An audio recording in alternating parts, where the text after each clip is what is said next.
Hello, my butterfly friend, and thank you for joining me today. A little bit later than usual, but things happen. It's been kind of a busy day today. Today, I want to talk about getting your seeds from the stratification into the dirt so they can start growing. Now, depending on the purposes of your seeds, some people are already starting, some people have seeds up like this, and that's okay. I have native seeds, and if you look outside, there's not a whole lot growing just yet. Native seeds take a while to wake up. Now, if I had them in a temperature-controlled greenhouse or someplace like that, they would probably be further along than just seeds at this point. But I don't. This has been kind of a crazy year for our family. And so I'm going more with the natural rhythm of things. I checked, I don't know if you remember doing this back in February, I think. I showed you how to stratify seeds in milk containers. This says 128.25 common milkweed. And 30 days, common milkweed needs 30 days of cold, moist stratification. That would have meant that it was ready to be planted on 2/28, that it could have sprouted after February 28th. But here we are towards the end of April. This has been sitting out on the deck towards the end of April, and still, open this up so you can see I still have just seeds. Now, looking in here, I can't get it focused in tightly enough. I have 2 or 3 tiny little green leaves. So this is beginning to wake up. I will take this back out to the deck, and maybe I won't tape it up. Maybe I will just leave it tipped in like that a little bit, so it still has its little greenhouse effect, but this is a great way of seed starting. Really sort of a fix it and forget it sort of seed starting. But my point here is that even nature isn't all the way awake yet. So starting our seeds later works well. You have much less likely a risk of things being frosted. Here in Benton County, Indiana, we are mostly Zone 5B. There are a couple of corners that got moved up to 6. Just south of us in Tippecanoe County, they are Zone 6 now. It used to be 5B. And I've talked about the why the zones changed, and no, the answer is not global warming. Just to review real quick, the zones are based on 30 data points. That is the coldest temperature for the last 30 years. So for the last 30 years, the one single coldest temperature, they take that and then average those 30, and that's what determines what zone you're in. I don't know if you remember the 1980s, but back in the 1980s, we had a few years that were pretty cold. Those years have now dropped off the data set, which made it bump up slightly. And it's not really warmer. Those few years in the 1980s have just dropped out of the data set. And there's truly not a whole lot of difference between 5B and 6A when you consider what a large zone each zone is. For example, we sometimes go up to my husband's father's house up near Chicago, and then come back down this way, and we have noticed that for every hour or so of interstate driving, you gain or lose a week of progress. For example, my daughter and I went down to Indianapolis, the south side of Indianapolis, a couple of weeks ago, 3 weeks ago. And there were red buds blooming and daffodils blooming. They came up here and nothing was blooming. But here we are 3 weeks later, and our daffodils are in full bloom, and my red bud is just about to reach peak. So you have to take those zones with a large dose of common sense. And really, like I said in my video before, the USDA zones are established to help you figure out if this non-native plant can grow in this area. What is the cold tolerance of whatever this non-native plant is? Now, natives have zones as well, but they're more, again, they're temperature based, but it's also ecoregion based. What are your soils like? Because some natives like different kinds of soils. Um, I guess non-natives do too when you consider things like cactus versus Shasta daisies. They like different kinds of soils. So anyway, I'm going to show you how I plant my seeds when it's actually time to plant seeds. You can see I've got my gloves on. I'm a little picky about getting my hands and fingers dirty. I am planting here New England aster. I love this tiny, it's really pretty small, about the size of your pinky fingernail maybe. I love this tiny little aster. It's native, it's purple, it's so pretty, and the monarchs absolutely love it. It is one of the last flowers to bloom in the year. It is still blooming sometimes into November. And if you think about the monarch migration, this is one of the plants that they really depend upon during their migration because it is one of the last plants blooming. And so I want to grow lots of tiny little asters. And asters, this is a large family. New England aster, they're called New England, but they're not just in New England. They stretch all through the plain states as well. But they bloom prolifically. They can be aggressive if you let them go to seed. If you let them go to seed and the wind catches them, they will seed next to where they are as the wind blows the seed off the plant. They're tasty little things that birds like as well. Finches like these because they're tiny little seeds, like the thistle seeds.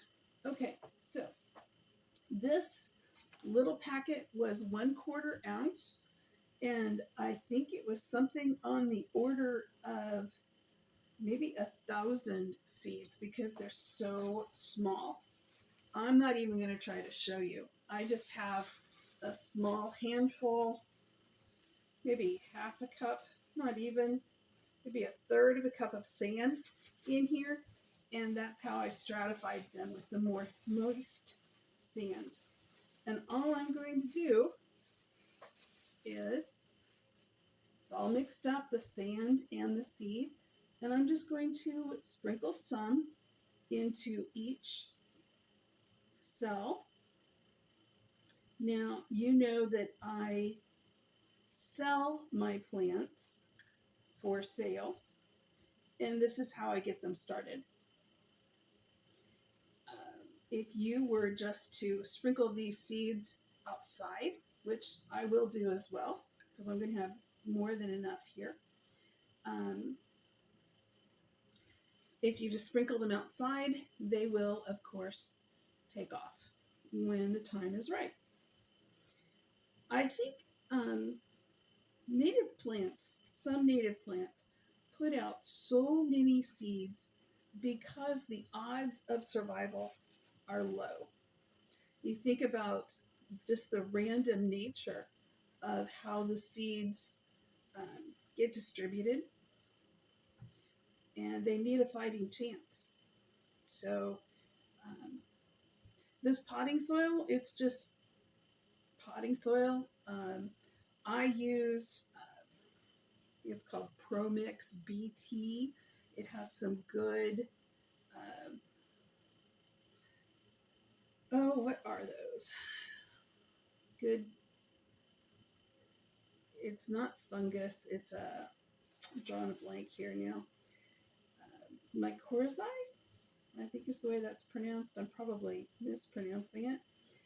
It's one of those words I've only read, never heard pronounced. And these, it's got the white stuff in the soil is some perlite, just to make the soil a little more, little airier, helps the roots grow a little better. And just like this, I'm almost done planting an entire tray. This is a 72 cell plug tray. So there's 72 little things here. So hopefully I will have 72 pots worth, although honestly there will probably be more than one seed that actually winds up in each cell. And that's okay. I can divide them up further. Last year I planted them just in large, just a tray. I didn't use the cells, and I'll tell you, it was crazy trying to transplant these guys because I just put dirt into a large tray, like this bottom tray here, only it had slits in it, so there were no cells. It was just one large open thing, and the seedlings were just thick in here, and I used little plastic forks and I teased apart all the roots, and it was quite the ordeal. So I thought I would try it this way this year. Seems to be much easier so far. We'll see what happens. Now, I had pre-moistened the soil here. Sometimes when you're using dry soil from a bag, the water doesn't absorb into the soil very well. And so I did some pre-moistening. I put water in the bottom and I sprayed the top, and that seems to have worked pretty well. A lot of the water has been absorbed from the bottom. Let me check my gloves and make sure I don't have any seeds on my gloves. Yep, looks good. And now I have just a tiny little bit left here that I'm going to try to plant outside. Something I've read, and one of the reasons why I wanted to try doing this year with sand, there's why is it I can't think of words when I'm on camera, and yet when I'm off camera I've got all of the words in my head. There is a little fly-like creature, bug, that likes to get in your soil and plant eggs and such. And sand kind of keeps them from getting access to the soil. And this helps keep them down. I'll find the name for them later and tell you about it. So here I'm just tapping things down a little bit just to make sure everyone has good contact with the soil.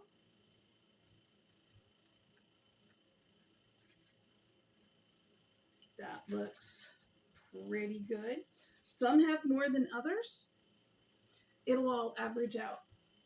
And then I have, just for individual things, I use just a plain spray bottle. We have an RO filter. We have city water that has chlorine in it. I don't like to use the chlorine water on my seedlings because chlorine's not good for plants. Now, outside when I'm watering, I don't have a choice. But inside when I'm working with my babies here, I like to use the RO water. And now that I've got them in here, I'm just going to very lightly spray each cell again.